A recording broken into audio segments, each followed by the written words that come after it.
Hello and welcome to Homestead. My name is Justin. I'm the owner of Team 53, and I've partnered with Coach Dave Academy and Circle Track Performance to bring you this week's Learn to Drive video for ARCA Cars at Homestead as part of iRacing's 2025 Season 4 Week 12 official series. If you guys can, make sure you like and subscribe. It does a ton to help the channel. Very small time racer here in Wisconsin. My daughter races go-karts. She just finished her rookie season, did pretty well. So we're hoping this next year that I can get my late model back out or potentially look at running a go-kart. So anything you guys can do, it definitely helps us out with getting visibility, get sponsors' eyes on us, shows our partners that we have a good following and everything like that. So here for Homestead, it's one of those tracks where you just really got to be up on the wheel. I'm kind of backing it up here just because I want to be able to show you guys coming out of the pits. Um, it's a really interesting entryway. So when you come out of the pits here, you're going to come out and you're going to go down this access road. We're going to run this in two time because it takes forever to get around this track, 33 seconds. And I want to make sure we've got some time to talk about some race concepts here. So you're going to just kind of get some heat built up in the tires, nothing super spectacular.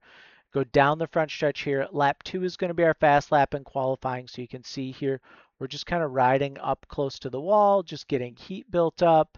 And then now when we come for our fast lap, throttle up about halfway through the corner. We're going to go down this front stretch here, and we're just going to get this car placed nice and tight up against the wall. Now I have a really weird camera system here. So you can kind of see here, we're about maybe 1.5 blocks off the wall going down the front stretch. We go down the front stretch. You're going to turn in. You're going to go past the stoplight here. You don't even see it there. So you see the stoplight there. We lose that. You're going to bring it down into turn 1. Now there's this seam right here on the track, and my goal is always to get my car just below that seam, my driver just on that seam, and kind of straddle that seam there, and that'll help you rotate the car. So Homestead has progressive banking as you go through the corner. It's a little bit flatter down there, a little more there, highest banking up here. So if you can use that seam, that's going to help free your car up and kind of de-wedge it and help you get around the corner. So we use that seam, we throttle up as we get close to that wall, it just kind of sticks. And you'll feel that car catch as you're doing that. And as soon as that car starts to catch, you got to be on throttle and driving up off the corner.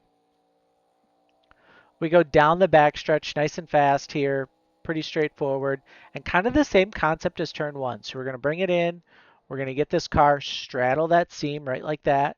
You see how we're doing that? It looks like this from inside the car. So just nice little straddle seam there.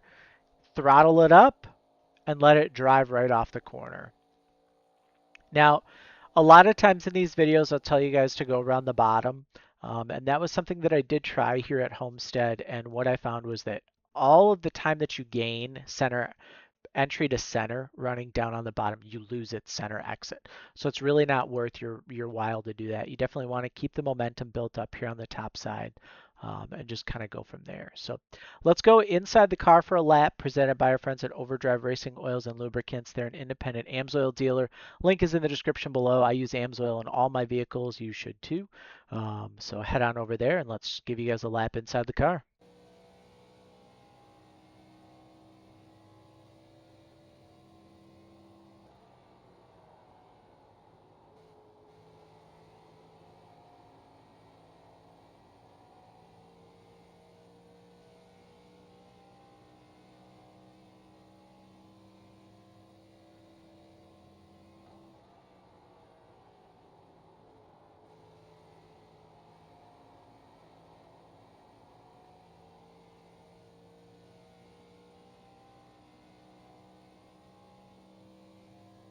And there you go inside the car.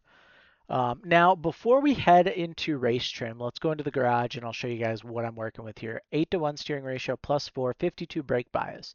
That brake bias is really going to be adjustable by you. There's no one number that's going to make you faster or slower.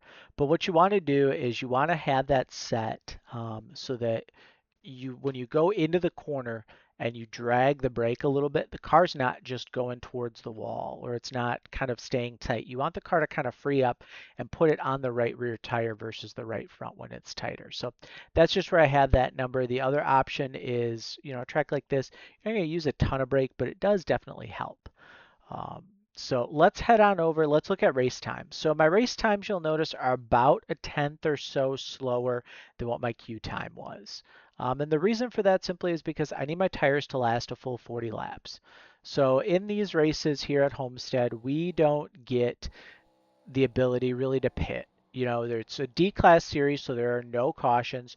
You're basically just running the whole time 40 laps, and you're hoping that you can save your tires and you can save enough of your car to potentially be able to make a pass towards the end of the race. So one of the big things that I would look at doing is really backing down your lap times about 2/10 from where you qualify, maybe 3/10 for some of you guys, but definitely want to back those times down and kind of have something there at the end. So one of the tools that I use is I'll use the iRacing Delta, which we're going to get that by going into our settings, going into, I believe it's driving these days, and then scrolling down to, is it driving aids? No.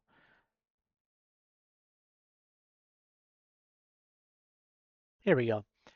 Keybinds, and then setting my split time delta to have buttons where I can adjust that inside the car. That definitely helps me out a ton.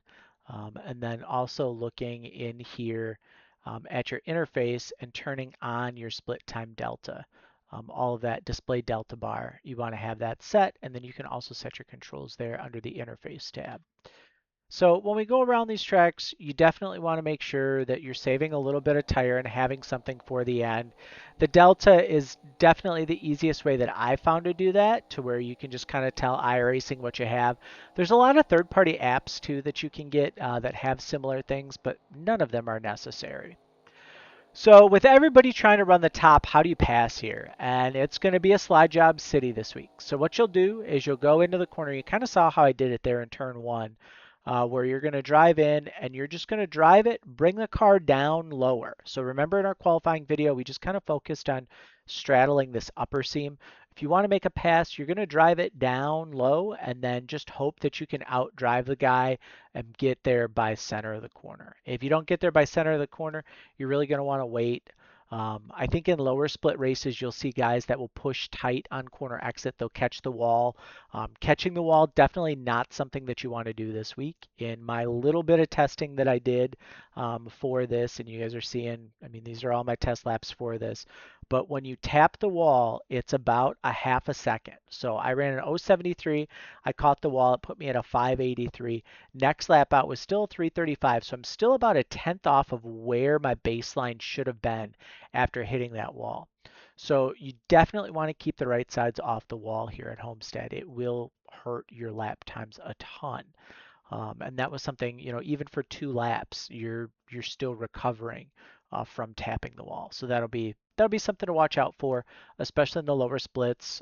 You guys kind of have all kind of figured this stuff out, I think by now, where just having raw speed isn't going to win you the race, but if you can sit back and you can save tire, towards the middle end of the race, you're just going to start picking guys off. And by then, they have no tire to be able to defend you.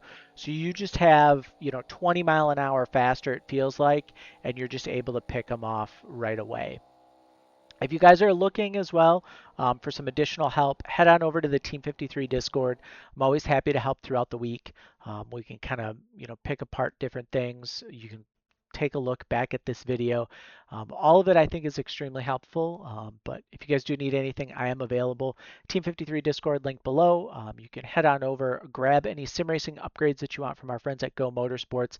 And if you've made it this far, don't forget to hit like and subscribe. And we will see you guys in the next video.